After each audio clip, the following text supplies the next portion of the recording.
बिस्मिल्लाहिर्रहमानिर्रहीम। अस्सलाम वालेकुम नाजरीन, मेरा नाम अब्दुल्ला है और आप देख रहे हैं इन्फॉर्मेशन KSA मेरा यूट्यूब चैनल। जवादात से कुछ अहम सवालात किए गए जिसके जवादात ने जवाब दिए, वो भी मैं आपके साथ प्रोग्राम में शेयर करूंगा। लेकिन सबसे पहले मैं आपके साथ जवादात का एक ट्वीट रखता हूं जिसमें जवादात ने सऊदी ताजरों को मुखातब करके कहा कि आपके पास 30 दिन बाकी हैं, 1 महीना बाकी है कि अपने मामला दुरुस्त कर लें, वरना आपके अगेंस्ट कार्रवाई होगी। ये उस बात की नवीद है जो आस या जो उम्मीद हमने लगा रखी है नए सिस्टम के मतलब, जो 14 मार्च 2021 को ऐलान किया गया, बाद में उस पर अमल भी हुआ लेकिन बाद में उसको ख़त्म कर दिया गया, या ऐसा कह लीजिए कि उसे तरमीम का सामना करना पड़ा। बहरहाल 14 मार्च 2021 को जिस तरह अमल हुआ हम बहुत खुश हुए, लेकिन बाद में आहिस्ता आहिस्ता चीज़ें हमसे दोबारा से वापस ले ली गई। तो अब दोबारा से हमें नवीद सुनाई गई थी कि इस महीने में हो जाएगा, इस तरह हो जाएगा। तो 4 टाइम सऊदी ताजरों को टाइम दे दिया गया।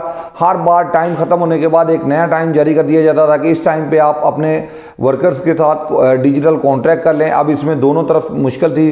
कभी कहीं किसी कंपनी में कोई कंपनी अपने वर्कर्स के साथ डिजिटल कॉन्ट्रैक्ट नहीं करना चाहती, वो लोग पुराना निज़ाम चाहते हैं कि उसमें उनको काफ़ी पर्दे रह जाते हैं। अब अगर डिजिटल करेंगे तो उसमें पर्दे की गुंजाइश ख़त्म हो जाएगी। याद रखें मेरी बात कि अगर आप लोग डिजिटल कॉन्ट्रैक्ट किसी भी कंपनी के साथ करें तो फेक ना करें, फ्रॉड पे मुबनी अपनी कंपनी का साथ ना दे।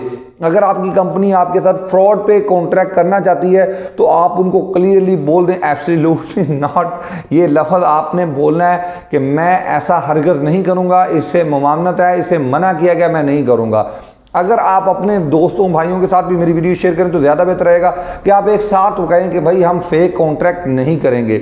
आपको हमारी जो बेसिक सैलरी है वहीं लिखना होगी, जो हमारे अलाउंस वगैरह हैं वो भी लिखने होंगे, उसके बाद जो टाइम पीरियड है वो भी लिखना होगा। इसके बाद ही हम आपके साथ डिजिटल कॉन्ट्रैक्ट करेंगे। डिजिटल कॉन्ट्रैक्ट में भी चंद शराइत भी है कि सालाना छुट्टी लाजमी है, वीकली छुट्टी लाजमी है। ये चीज़ें बहुत ज़रूरी हैं जो उन्होंने वहाँ पे यानी लाजम करार दी गई हैं, जिसे कंपलसरी कहा गया है कि ये आपने लाजम करना ही करना है। 21 डेज की छुट्टी हर साल में लाजमी करार दी गई है। ठीक है जी। अब ये सारी चीज़ें अगर डिजिटल कॉन्ट्रैक्ट आप अपनी कंपनी के साथ करते हैं 1 साल का या 2 साल का, तो आपको पता होना चाहिए कि अगर आपकी कंपनी तमाम तर लवाजमात पूरा कर रही है तो भी आप 1 साल बाद उसे कैंसिल कर सकते हैं। बहरहाल इसका आगाज़ अभी नहीं हुआ कि आप अपनी कंपनी के साथ किया हुआ कॉन्ट्रैक्ट कैंसिल करके नई कंपनी में ट्रांसफ़र करवा लें विदाउट परमिशन। ये आने वाले दिन ही बताएंगे, 19 फरवरी या 22 फरवरी के बाद ही पता चलेगा। अभी ये जो जवादात ने कहा ये 16 फरवरी कहा गया है तमाम ताजरों को मुखातब करके। तो इंशाअल्लाह ताला इससे दोबारा से उम्मीद जागी है कि अल्लाह ना करे कि उनको दोबारा से ताजरों को दोबारा से टाइम मिले, 5 टाइम उन्हें टाइम मिले। ये 5वीं बार होगा अगर उनको टाइम मिलता है तो, लेकिन अल्लाह ना करे कि ऐसा हो। ये 4 दफ़ा उनको ऑलरेडी टाइम मिल चुका है, ये 5वीं दफ़ा अल्लाह करे इसके बाद इनके अगेंस्ट एक्शन हो और हमें भी ट्रांसफ़र या इसमें दीगर जितने मामला तो उसमें इस्लाह की जाए हमारे। चलें, ये बात तो एक अलग होगी। अब मैं आपके साथ जवादात के दूसरे ट्वीट शेयर करने से पहले आपको बता दूं कि बूस्टर डोज लाजमी हो रही है मेरा भाई। अगर आप सऊदी अरबिया में मौजूद हैं तो सऊदी अरबिया से बूस्टर डोज लगवा लें। अगर आप अपने मुल्क छुट्टी गए हुए हैं तो वहाँ से बूस्टर डोज लगवा लें अपने मुल्क में अंदराज करें जो सऊदी अरबिया से आपने वैक्सीन लगवाई है। इसके बाद आप पाकिस्तान से जो आपने वैक्सीन लगाई है या इंडिया या दीगर ममालिक से आपने वैक्सीन लगाई है उसे भी ऐड करवा लें, ताकि आपको सऊदी अरबिया ट्रैवल करते वक्त किसी परेशानी का सामना ना करना पड़े। मैं आपको आज बता रहा हूँ आने वाले दिनों में ऐसा होने जा रहा है। आज वज़ीर सेहत सऊदी अरबिया ने एक प्रेस कॉन्फ्रेंस की, उसमें भी हल्का सा इशारा दिया कि अगर केसेस की तादाद ऐसे रही जैसे 6000 के करीब तक पहुँच गई है तो हमें पाबंदियों की तरफ जाना होगा दोबारा से। अल्लाह ना करे कि ऐसा हो, लेकिन आज उन्होंने दोबारा से उसी बात को दोहराया।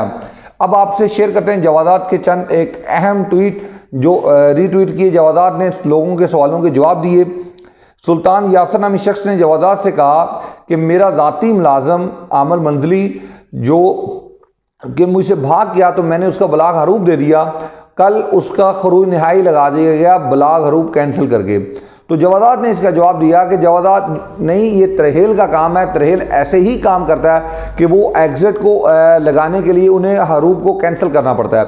हालांकि ये मामला इतना सिंपल नहीं है जितना सिंपल जवादात ने जवाब दे दिया। अल्हम्दुलिल्लाह अच्छा किया, क्योंकि ये वहीं बलाग हरूफ को कैंसिल किया जाता है। जब बलाग हरूफ को कैंसिल किया जाता है इसका मकसद ये होता है कि एग्जिट लगे ताकि आप वापस सऊदी अरबिया आ सकते हो। ठीक है, अगर बलाग हरूफ कफील दे दे उसके बाद आप जवादात या तरहेल से जाते हैं तो उसका मैसेज आपके कफील को नहीं जाता। ठीक है जी, लेकिन अगर बलाग कैंसिल किया जाए तो उसका मैसेज उसको ज़रूर जाएगा, उसके बाद आपका फाइनल एग्जिट लगेगा, उसका भी मैसेज आपके कफील को ज़रूर जाएगा। ये बात असल में है।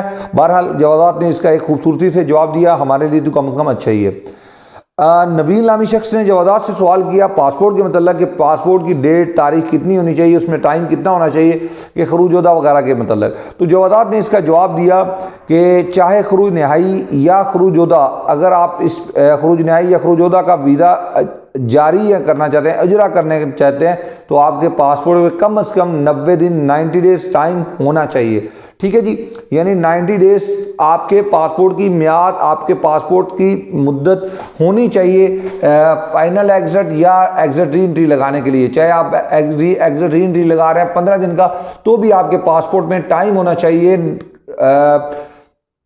मिनिमम जो टाइम है वो होना चाहिए 90 डेज। ठीक है जी, ये भी बहुत अहम सवाल था जवादात से जो किया गया था, तो जवादात ने इसका जवाब दिया, 12 दफ़ा दिया, इससे पहले भी दे चुकी है, जवादात दोबारा दिया है कि कम से कम 90 डेज आपके पास जवाब में टाइम होना चाहिए, पासपोर्ट पे टाइम होना चाहिए, इसके बाद ही आप खरूजोदा या खरूज नहाई का वीज़ा का अजरा आपके किया जा सकता है। ठीक है जी, बहुत बहुत शुक्रिया, ढेर सारा ख्याल रखिएगा, अल्लाह हाफिज़।